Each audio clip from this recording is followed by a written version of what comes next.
गिबियावनो आंनि गासै लोगो नोंथांमोननिसिम खुलुमनायखौ जासिहरग्रोबाय आरोबाव लोगोसेनो खेबसेबाव जय हिन्द। आसा खालामो आंनि गासै लोगो नोंथांमोना मोजाङै दङ आरो आंनि उन्दै उन्दै फंबाय बिनानावमोना गावबा गावनि थांखिखौ होसोनानै खामानि मावगासिनो दं। दिनै आङो आंनि गासै लोगो नोंथांमोननि सिगाङाव आङो केक हानायदो 17 सेप्टेम्बर बिश्वकर्मा पुजा आरो आं आसा खालामो आंनि गासै लोगो नोंथांमोननिया आरो आंनि उन्दै उन्दै फंबाय बिनानावमोननिया दिनैनि बे बिश्वकर्मा पुजाया मोजाङै मोजां थांबाय होननानै। दिनै आङो बे 17 सेप्टेम्बर बिश्वकर्मा पुजा आं मानि थाखाय केक हानायदो नोंथांमोननि सेराव।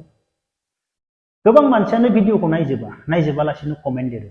सोरबाफोर भिडिअखौ नायजोबैनि आगोलावनो दिनैनि आंनि बे 17 सेप्टेम्बर दिनखौ सोरबाफोर खोन्थानो हागोन नामा?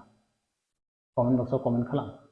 आरो दिनैनि बे 17 सेप्टेम्बर दिनैनि साना आंनि मा सान? आंनि बेसेबा गिदिर सान नामा? बेसेबा आंनि मोजां सान नामा? आं मानि थाखाय केक हानायदो?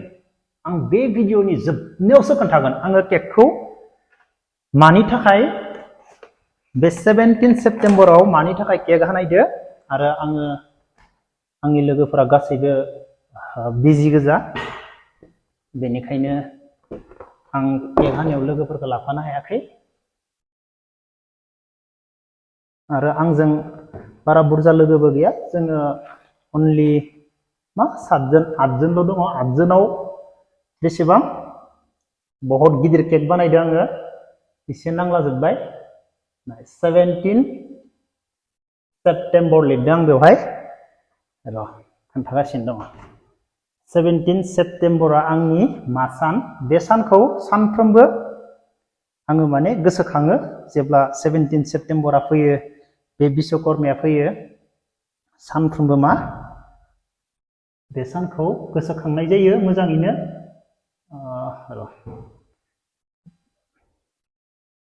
बेनिफ्राय आङो नोंसोरनो आंनि न'नि पुजा होनाय क्लिपबो देखायगासिनो दङ, बेखौबो नोंसोरो एसे नायनानै लानो हागोन। 17 सेप्टेम्बरा मा? बे माबाया आं लास्टावसो खोन्थागोन, आं दानो खोन्थानाय जानाय नङा। आंनि भिडिअखौ जोबजासिम नाय।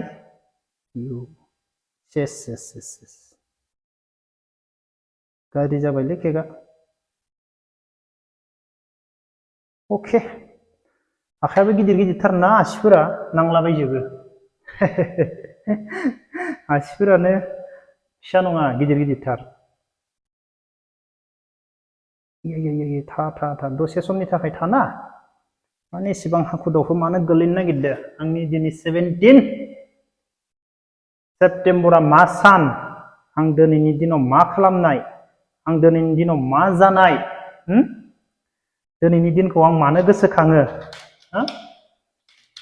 आङो बे भिडिअनि जोबनायाव नोंसोरनो खोन्थानो थांगासिनो दङ। आरो दिनैनि बे 17 सेप्टेम्बरखौ मालाबा समाव ओरैबायदि मोजाङै खालामगोन आरो होबोनि र'।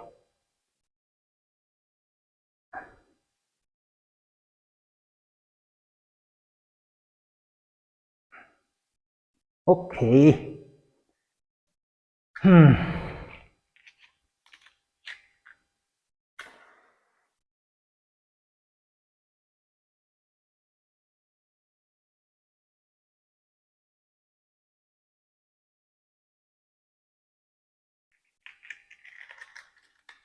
लोगोफोर नेथ' एसे खोन्थागासिनो। आरो आं न'आव पुजा होनाय आंनि फेमिलि, मादार फादार, आंनि आब' आं देखायगासिनो दङ।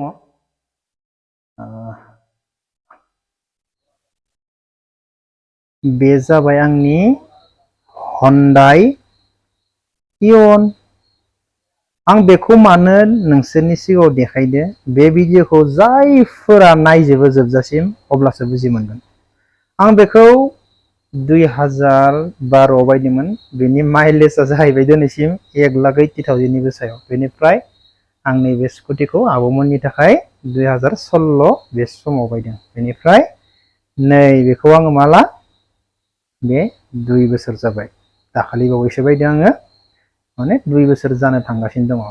आं बेखौ मानि थाखाय देखायदो बे भिडिअजों बेयो माने रिलेटेड दङ मानि थाखाय आं नोंसोरनो बेखौ देखायदो बेनिफ्राय जोंहानि बे आब' सानै बेनिफ्राय बेयो आंनि भागिन सानैबो बेनिफ्राय आंनि फादार आरो मादार गोबां सोङो आंखौ आदा दंना गैया फंबाय दंना गैया आंहा आदा गैला दङमोनबाबो गैला दा ओमफ्राय आंहा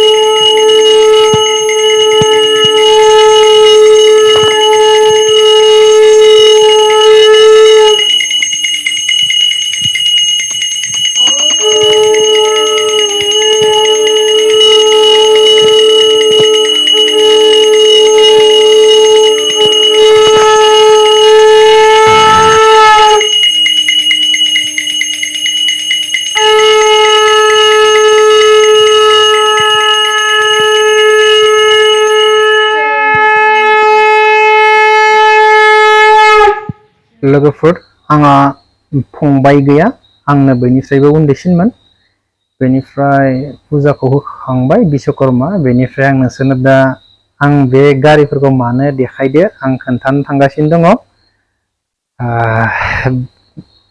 मा दिन आंनि बे बिश्वकर्मा दिना आं नोंसोरनो खोन्थानो थांगासिनो दङ बेफोरबायदिनो सोरबाया साननो हागौ फिसा फिसा गारिखौनो देखायदो आंना फिसायानो आं गिदिर गारि बायनो हाया आंनि माबाया केपासिटि गैया आंहा बेफोरबायदि गिदिर गारि बायनानै देखायनो हानाय लोगोफोर 17 सेप्तेम्बर दिनैनि साना जोबोद दुखुनांथावबो सान आंनि आरो जोबोर खुसिनांथावबो सान दिनैनि साना 17 सेप्तेम्बर बिश्वकर्मा पुजामोन बै दिनखालि आङो माने जिबनाव माने बेफोरबायदि जानला मानला गाबफेराखैमोन खोमा नाथाय 17 सेप्तेम्बराव आङो बै दिनखालि न'निफ्राय